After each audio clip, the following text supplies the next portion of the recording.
ಒಂದ್ ಕಡೆ ಕಾಂಗ್ರೆಸ್ ಹಾಗೆ ಬಿಜೆಪಿ ನಡುವೆ ಇದೀಗ ಕಸದ ವಾರ್ ಪ್ರಾರಂಭ ಆಗಿದೆ. ಕಸ ವಿಲೇವಾರಿ ಸಮಸ್ಯೆಗೆ ಸರ್ಕಾರವೇ ಕಾರಣ. ಬಿಜೆಪಿ ಆಡಳಿತದ ವೇಳೆ ಈ ಸಮಸ್ಯೆ ಇರಲೇ ಇಲ್ಲ. ಕಸದ ಸಮಸ್ಯೆ ಪರಿಹಾರಕ್ಕೆ ಸರ್ಕಾರ ಮುಂದಾಗ್ತಿಲ್ಲ. ಇದಕ್ಕೆ ಬೆಂಗಳೂರು ಉಸ್ತುವಾರಿ ಸಚಿವರೇ ಕಾರಣ ಅಂತ ವಿಧಾನಸೌಧದಲ್ಲಿ ಬಿಜೆಪಿ ಶಾಸಕ ಮುನಿರತ್ನ ಆರೋಪ ಮಾಡಿದ್ದಾರೆ. ಮತ್ತೊಮ್ಮೆ ಡಿಕೆ ಶಿವಕುಮಾರ್ ಅವರ ಕಡೆಗೇನೆ ಬೊಟ್ಟು ಮಾಡಿ ತೋರಿಸ್ತಾ ಇದ್ದಾರೆ ಶಾಸಕ ಮುನಿರತ್ನ.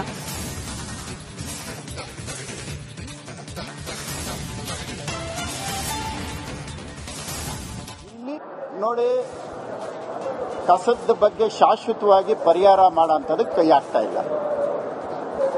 ಕಸದ ಸಮಸ್ಯೆಗಿಂತ 40,000 ಕೋಟಿ ಟನಲ್ ಎತ್ಕೋಬೇಕು, 15,000 ಕೋಟಿ ಎಲಿವೇಟೆಡ್ ಕಾರಿಡಾರ್ ಎತ್ಕೋಬೇಕು, ಬಫರ್ ಝೋನಲ್ಲಿ 3,000 ಕೋಟಿ ಎತ್ಕೋಬೇಕು, ರಾಜಕಾಲುವೆನಲ್ಲಿ 2,000 ಕೋಟಿ ಎತ್ಕೋಬೇಕು. ಬರೀ ಇಂಥದ್ರ ಬಗ್ಗೆ ಇದೆ ಹೊರತು ಇಲ್ಲಿ ಕಸದ ಸಮಸ್ಯೆ, ಗುಂಡಿಗಳ ಸಮಸ್ಯೆ, ಜನಗಳ ಸಮಸ್ಯೆ ಕೇಳೋರು ಇಲ್ದಂಗಾಗಿದೆ. ಬಸ್ ಸ್ಟ್ಯಾಂಡ್, ಬಸ್ ಶೆಲ್ಟರ್ನಲ್ಲಿ ಎಲ್ಲರೂ ನೋಡಿದ್ದೀರಾ ದುರಂತ. ಬಸ್ ಶೆಲ್ಟರ್ನಲ್ಲಿ ಅಂಗಡಿಗಳು ಕಟ್ತಾರೆ. ಬಸ್ ಶೆಲ್ಟರಲ್ಲಿ ಅಂಗಡಿಗಳು ನೋಟಿಸ್ ಕೊಟ್ರೆ ಬಿಬಿಎಂಪಿ ಅವರು ಆ ನೋಟಿಸ್ಗೆ ಸ್ಟೇ ಕೊಡೋದಕ್ಕೆ ಕೋರ್ಟಲ್ಲಿ ಸಹಕರಿಸ್ತಾರೆ. ಇದು ಇವತ್ತು ಬ್ರಾಂಡ್ ಬೆಂಗಳೂರು. ಸಂಪೂರ್ಣವಾಗಿ ಇದು ಬೆಂಗಳೂರು ಉಸ್ತುವಾರಿ ಸಚಿವರೇ ಇದಕ್ಕೆ ನೇರ ಹೊಣೆ. ಅದರಲ್ಲಿ ಏನು ಅನುಮಾನನೇ ಬೇಡ.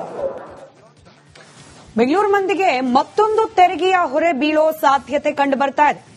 ಮನೆ ಮನೆಗೂ ಕಸ ಕಲೆಕ್ಟ್ ಮಾಡೋ ಸಂದರ್ಭದಲ್ಲಿ ತೆರಿಗೆಯನ್ನ ವಿಧಿಸುವ ಸಾಧ್ಯತೆ.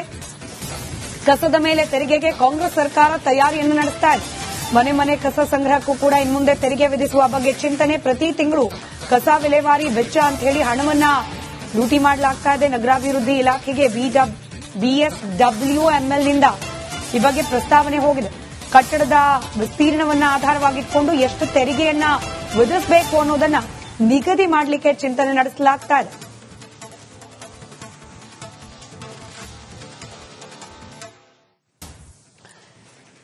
ಸುಮಾರು 600 ಚದರ ಅಡಿಯ ಕಟ್ಟಡಕ್ಕೆ ತಿಂಗಳಿಗೆ 10 ರೂಪಾಯಿ, 1000 ಚದರದವರೆಗೆ ಕಟ್ಟಡ ಇದ್ರೆ ತಿಂಗಳಿಗೆ 50 ರೂಪಾಯಿ, 2000 ಚದರ ಅಡಿ ಮೀರಿದ ಕಟ್ಟಡಗಳಿಗೆ 100 ರೂಪಾಯಿ, 3000 ಚದರ ಅಡಿ ಕಟ್ಟಡಕ್ಕೆ 150 ರೂಪಾಯಿ. ಹೀಗೆ ಮನೆ ಅಥವಾ ಕಟ್ಟಡದ ಡೈಮೆನ್ಷನ್ನ ಆಧಾರದ ಮೇಲೆ ತೆರಿಗೆಯನ್ನ ವಿಧಿಸಲಿಕ್ಕೆ 400 ರೂಪಾಯಿವರೆಗೆ, ತಿಂಗಳಿಗೆ 400 ರೂಪಾಯಿವರೆಗೆ ತೆರಿಗೆಯನ್ನ ವಿಧಿಸಲಿಕ್ಕೆ ಚಿಂತನೆ ನಡೆಸಲಾಗ್ತಾ ಇದೆ. ಡೀಟೇಲ್ಸ್ ನನ್ನ ಕಲೀಗ್ ಶ್ರೀಪಾದ್ ಪಾಟೀಲ್ ನೀಡ್ತಾ ಹೋಗ್ತಾರೆ. ನ್ಯೂಸ್ ರೂಮ್ನಿಂದ ನೇರ ಸಂಪರ್ಕದಲ್ಲಿದ್ದಾರೆ. ಶ್ರೀಪಾದ್, ಕಸಕ್ಕೂ ತೆರಿಗೆನ ಅಂತ ಹೇಳಿ ಜನ ಹೌಹಾರು ಪರಿಸ್ಥಿತಿ ಬರಬಹುದು. ಕಾಂಗ್ರೆಸ್ ಸರ್ಕಾರ ಈ ನಿಟ್ಟಿನಲ್ಲಿ ಚಿಂತನೆಯನ್ನು ನಡೆಸುತ್ತದೆ ಅನ್ನೋ ಮಾಹಿತಿ. ಡೀಟೇಲ್ಸ್ ಹಂಚಿಕೊಳ್ಳೋದಾದ್ರೆ. ಎಸ್ ಸ್ಮಿತಾ, ಇಷ್ಟು ದಿನ ಬೆಂಗಳೂರಿನಲ್ಲಿ ಇರುವಂತವರಿಗೆ ಒಂದು ಜವಾಬ್ದಾರಿ ಇತ್ತು. ಆ ಜವಾಬ್ದಾರಿ ಏನಂತಂದ್ರೆ ಹಸಿ ಕಸ, ಒಣ ಕಸ ಬೇರ್ಪಡಿಸಿ ಕೊಡುವಂತದ್ದು. ಆದ್ರೆ ಇನ್ಮೇಲೆ ಇದರ ಜೊತೆಗೆ ಮತ್ತೊಂದು ಜವಾಬ್ದಾರಿ ಸೇರಿಕೊಂಡಿದೆ. ಜಾಗದ ಆಧಾರದ ಮೇಲೆ ಮತ್ತು ಕೆಜಿಗಟ್ಟಲೆ ಕಸದ ಮೇಲೆ ಇನ್ಮೇಲೆ ನಿಮಗೆ ತೆರಿಗೆ ಬರೆ ಬೀಳ್ಲಿಕ್ಕಿದೆ. ಬಹುಶಃ ಇದು ಬೆಂಗಳೂರಿಗರಿಗೆ ದೊಡ್ಡ ಶಾಕ್. ಇನ್ಮೇಲೆ ಕಸ ಎಷ್ಟು ಮಾಡಬೇಕು ಅನ್ನೋದ್ರ ಮೇಲೆಯೂ ಕೂಡ ಅವರು ವಿಚಾರ ಮಾಡಬೇಕಾಗುತ್ತೆ. ಅವರ ಮನೆ ಎಷ್ಟು ವಿಸ್ತೀರ್ಣದಲ್ಲಿ ಇದೆ ಅನ್ನೋದರ ಮೇಲೆ ಇವತ್ತು ಅವರು ಕಸದ ಮೇಲೆಯೂ ಕೂಡ ತೆರಿಗೆ ಕಟ್ಟಬೇಕಾದಂತಹ ಅನಿವಾರ್ಯತೆ ಎದುರಾಗಿದೆ. ಇದು ಸಹಜವಾಗಿ ಆಕ್ರೋಶಕ್ಕೆ ಕಾರಣ ಆಗಿದೆ. ಏಪ್ರಿಲ್ 1ನೇ ತಾರೀಕಿಂದ ಆಸ್ತಿ ತೆರಿಗೆ ಹೆಚ್ಚಾಗ್ತಾ ಇದೆ. ಈ ಕಸಕ್ಕೆ ಬಳಕೆದಾರರ ಶುಲ್ಕ ಅಂತ ಹೇಳಿ ಆಸ್ತಿ ತೆರಿಗೆ ಜೊತೆಗೆ ಸೇರಿಸ್ತಾ ಇದ್ದಾರೆ. ಇದರಿಂದಾಗಿ ಭಾರಿ ಸಮಸ್ಯೆ ಎದುರಾಗುತ್ತೆ ಅನ್ನೋದ್ರಲ್ಲಿ ಯಾವುದೇ ರೀತಿಯ ಸಂಶಯ ಇಲ್ಲ. ಯಾಕಂದ್ರೆ ಈಗಾಗಲೇ ತ್ಯಾಜ್ಯ ನಿರ್ವಹಣೆಗೆ ಬೆಂಗಳೂರಿಗರು ವಾರ್ಷಿಕವಾಗಿ 600 ಕೋಟಿ ರೂಪಾಯಿಯನ್ನ ಕಟ್ತಾ ಇದ್ದಾರೆ, ಪಾವತಿ ಮಾಡ್ತಾ ಇದ್ದಾರೆ. ಹೆಚ್ಚುವರಿಯಾಗಿ ಈಗ ಮನೆ ಕಸಕ್ಕೆ ಇನ್ಮೇಲೆ ಟ್ಯಾಕ್ಸ್ ಕಟ್ಟಬೇಕು ಅಂತಂದ್ರೆ ಇದು ಯಾವ ಲೆಕ್ಕ? ಮೊದಲೇ ಬೆಂಗಳೂರಿನ ಜೀವನ ತುಂಬಾ ದುಬಾರಿಯಾಗಿದೆ. ಇದ್ರ ಮಧ್ಯೆ ಕಸಕ್ಕೂ ನಾವು ಟ್ಯಾಕ್ಸ್ ಕಟ್ಟಬೇಕು. ಹಾಲಿನ ದರ ಹೆಚ್ಚಾಗಿದೆ, ಬಿಎಂಟಿಸಿ ದರ ಹೆಚ್ಚು, ಮೆಟ್ರೋ ದರ ಹೆಚ್ಚು. ಜೀವನ ಮಾಡೋದಾ ಅಥವಾ ಊರ್ ಕಡೆ ಹೋಗ್ಬಿಡೋದಾ ಅನ್ನುವಂತಹ ಪ್ರಶ್ನೆಯನ್ನ ಜನಸಾಮಾನ್ಯರು ಮಾಡ್ತಾ ಇದ್ದಾರೆ. ಇದಕ್ಕೆ ವಿಪರ್ಯಾಸ ಅಂತಂದ್ರೆ ಡಿಸಿಎಂ ಡಿಕೆ ಶಿವಕುಮಾರ್ ಈಗಾಗಲೇ ಅಸ್ತು ಅಂದಿದ್ದಾರೆ. ಅಧಿಕೃತವಾಗಿ ಆರ್ಡರ್ ಬರೋದೊಂದೇ ಬಾಕಿ ಇದೆ. ಇದು ಸಹಜವಾಗಿ ಸಾರ್ವಜನಿಕ ವಲಯದಲ್ಲಿ ಈಗ ಆಕ್ರೋಶಕ್ಕೆ ಕಾರಣ ಆಗ್ತಾ ಇದೆ. ಕಸಾನು ಬಿಡ್ತಿಲ್ವಲ್ಲ ಸ್ವಾಮಿ ನೀವು, ಅದ್ರ ಮೇಲೂ ಟ್ಯಾಕ್ಸ್ ಹಾಕ್ತಾ ಇದೀರಲ್ಲ, ಯಾಕೆ ನೀವಿರಬೇಕು ಅನ್ನುವಂತಹ ಪ್ರಶ್ನೆಯನ್ನ ಈಗ ನೇರವಾಗಿ ಜನಸಾಮಾನ್ಯರು ಕಾಂಗ್ರೆಸ್ ಸರ್ಕಾರವನ್ನ ಪ್ರಶ್ನೆ ಮಾಡ್ತಾ ಇದ್ದಾರೆ. ಸ್ಮಿತಾ, ಧನ್ಯವಾದ ಶ್ರೀಪಾದ್ ಮಾಹಿತಿಗಾಗಿ. ಹಾವೇರಿ ಒಂದ್ ಕಡೆ ಕಾಂಗ್ರೆಸ್ ಹಾಗೆ ಬಿಜೆಪಿ ನಡುವೆ ಇದೀಗ ಕಸದ ವಾರ್ ಪ್ರಾರಂಭ ಆಗಿದೆ. ಕಸ ವಿಲೇವಾರಿ ಸಮಸ್ಯೆಗೆ ಸರ್ಕಾರವೇ ಕಾರಣ. ಬಿಜೆಪಿ ಆಡಳಿತದ ವೇಳೆ ಈ ಸಮಸ್ಯೆ ಇರಲೇ ಇಲ್ಲ. ಕಸದ ಸಮಸ್ಯೆ ಪರಿಹಾರಕ್ಕೆ ಸರ್ಕಾರ ಮುಂದಾಗ್ತಿಲ್ಲ. ಇದಕ್ಕೆ ಬೆಂಗಳೂರು ಉಸ್ತುವಾರಿ ಸಚಿವರೇ ಕಾರಣ ಅಂತ ವಿಧಾನಸೌಧದಲ್ಲಿ ಬಿಜೆಪಿ ಶಾಸಕ ಮುನಿರತ್ನ ಆರೋಪ ಮಾಡಿದ್ದಾರೆ. ಮತ್ತೊಮ್ಮೆ ಡಿಕೆ ಶಿವಕುಮಾರ್ ಅವರ ಕಡೆಗೇನೆ ಬೊಟ್ಟು ಮಾಡಿ ತೋರಿಸ್ತಾ ಇದ್ದಾರೆ ಶಾಸಕ ಮುನಿರತ್ನ.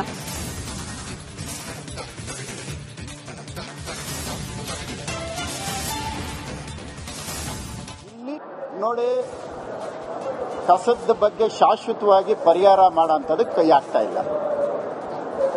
ಕಸದ ಸಮಸ್ಯೆಗಿಂತ 40,000 ಕೋಟಿ ಟನಲ್ ಎತ್ಕೋಬೇಕು, 15,000 ಕೋಟಿ ಎಲಿವೇಟೆಡ್ ಕಾರಿಡಾರ್ ಎತ್ಕೋಬೇಕು, ಬಫರ್ ಝೋನಲ್ಲಿ 3,000 ಕೋಟಿ ಎತ್ಕೋಬೇಕು, ರಾಜಕಾಲುವೆನಲ್ಲಿ 2,000 ಕೋಟಿ ಎತ್ಕೋಬೇಕು.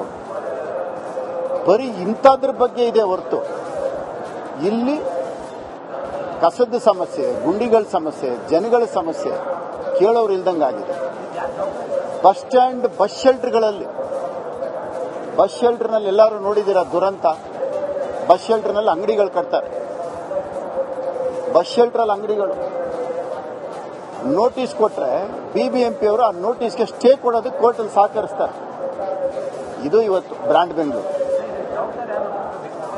ಸಂಪೂರ್ಣವಾಗಿ ಇದು ಬೆಂಗಳೂರು ಉಸ್ತುವಾರಿ ಸಚಿವರೇ ಇದಕ್ಕೆ ನೇರ ಹೊಣೆ. ಅದರಲ್ಲಿ ಏನು ಅನುಮಾನನೇ ಬೇಡ. ಬೆಂಗಳೂರು ಮಂದಿಗೆ ಮತ್ತೊಂದು ತೆರಿಗೆಯ ಹೊರೆ ಬೀಳೋ ಸಾಧ್ಯತೆ ಕಂಡು ಬರ್ತಾ ಇದೆ. ಮನೆ ಮನೆಗೂ ಕಸ ಕಲೆಕ್ಟ್ ಮಾಡೋ ಸಂದರ್ಭದಲ್ಲಿ ತೆರಿಗೆಯನ್ನ ವಿಧಿಸುವ ಸಾಧ್ಯತೆ. ಕಸದ ಮೇಲೆ ತೆರಿಗೆಗೆ ಕಾಂಗ್ರೆಸ್ ಸರ್ಕಾರ ತಯಾರಿಯನ್ನು ನಡೆಸ್ತಾ ಇದೆ. ಮನೆ ಮನೆ ಕಸ ಸಂಗ್ರಹಕ್ಕೂ ಕೂಡ ಇನ್ಮುಂದೆ ತೆರಿಗೆ ವಿಧಿಸುವ ಬಗ್ಗೆ ಚಿಂತನೆ. ಪ್ರತಿ ತಿಂಗಳು ಕಸ ವಿಲೇವಾರಿ ವೆಚ್ಚ ಅಂತ ಹೇಳಿ ಹಣವನ್ನ ಲೂಟಿ ಮಾಡಲಾಗ್ತಾ ಇದೆ. ನಗರಾಭಿವೃದ್ಧಿ ಇಲಾಖೆಗೆ BSWMLನಿಂದ ಈ ಬಗ್ಗೆ ಪ್ರಸ್ತಾವನೆ ಹೋಗಿದೆ. ಕಟ್ಟಡದ ವಿಸ್ತೀರ್ಣವನ್ನ ಆಧಾರವಾಗಿಟ್ಕೊಂಡು ಎಷ್ಟು ತೆರಿಗೆಯನ್ನ ವಿಧಿಸಬೇಕು ಅನ್ನೋದನ್ನ ನಿಗದಿ ಮಾಡಲಿಕ್ಕೆ ಚಿಂತನೆ ನಡೆಸಲಾಗ್ತಾ ಇದೆ.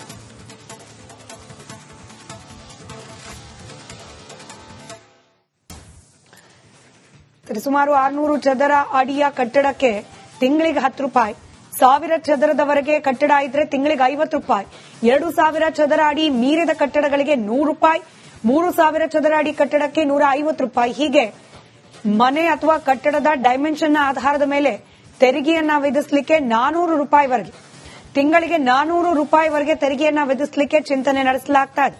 ಡೀಟೇಲ್ಸ್ ನನ್ನ ಕಲೀಗ್ ಶ್ರೀಪಾದ್ ಪಾಟೀಲ್ ನೀಡ್ತಾ ಹೋಗ್ತಾರೆ. ನ್ಯೂಸ್ ರೂಮ್ನಿಂದ ನೇರ ಸಂಪರ್ಕದಲ್ಲಿದ್ದಾರೆ. ಶ್ರೀಪಾದ್, ಕಸಕ್ಕೂ ತೆರಿಗೆನ ಅಂತ ಹೇಳಿ ಜನ ಹೌಹಾರೋ ಪರಿಸ್ಥಿತಿ ಬರಬಹುದು. ಕಾಂಗ್ರೆಸ್ ಸರ್ಕಾರ ಈ ನಿಟ್ಟಿನಲ್ಲಿ ಚಿಂತನೆಯನ್ನು ನಡೆಸುತ್ತದೆ ಅನ್ನೋ ಮಾಹಿತಿ. ಡೀಟೇಲ್ಸ್ ಹಂಚಿಕೊಳ್ಳೋದಾದ್ರೆ. ಎಸ್ ಸ್ಮಿತಾ, ಇಷ್ಟು ದಿನ ಬೆಂಗಳೂರಿನಲ್ಲಿ ಇರುವಂತವರಿಗೆ ಒಂದು ಜವಾಬ್ದಾರಿ ಇತ್ತು. ಆ ಜವಾಬ್ದಾರಿ ಏನಂತಂದ್ರೆ ಹಸಿ ಕಸ, ಒಣ ಕಸ ಬೇರ್ಪಡಿಸಿ ಕೊಡುವಂತದ್ದು. ಆದ್ರೆ ಇನ್ಮೇಲೆ ಇದರ ಜೊತೆಗೆ ಮತ್ತೊಂದು ಜವಾಬ್ದಾರಿ ಸೇರಿಕೊಂಡಿದೆ. ಜಾಗದ ಆಧಾರದ ಮೇಲೆ ಮತ್ತು ಕೆಜಿಗಟ್ಟಲೆ ಕಸದ ಮೇಲೆ ಇನ್ಮೇಲೆ ನಿಮಗೆ ತೆರಿಗೆ ಬರೆ ಬೀಳ್ಲಿಕ್ಕಿದೆ. ಬಹುಶಃ ಇದು ಬೆಂಗಳೂರಿಗರಿಗೆ ದೊಡ್ಡ ಶಾಕ್. ಇನ್ಮೇಲೆ ಕಸ ಎಷ್ಟು ಮಾಡಬೇಕು ಅನ್ನೋದ್ರ ಮೇಲೆಯೂ ಕೂಡ ಅವರು ವಿಚಾರ ಮಾಡಬೇಕಾಗತ್ತೆ. ಅವರ ಮನೆ ಎಷ್ಟು ವಿಸ್ತೀರ್ಣದಲ್ಲಿ ಇದೆ ಅನ್ನೋದರ ಮೇಲೆ ಇವತ್ತು ಅವರು ಕಸದ ಮೇಲೆಯೂ ಕೂಡ ತೆರಿಗೆ ಕಟ್ಟಬೇಕಾದಂತಹ ಅನಿವಾರ್ಯತೆ ಎದುರಾಗಿದೆ. ಇದು ಸಹಜವಾಗಿ ಆಕ್ರೋಶಕ್ಕೆ ಕಾರಣ ಆಗಿದೆ.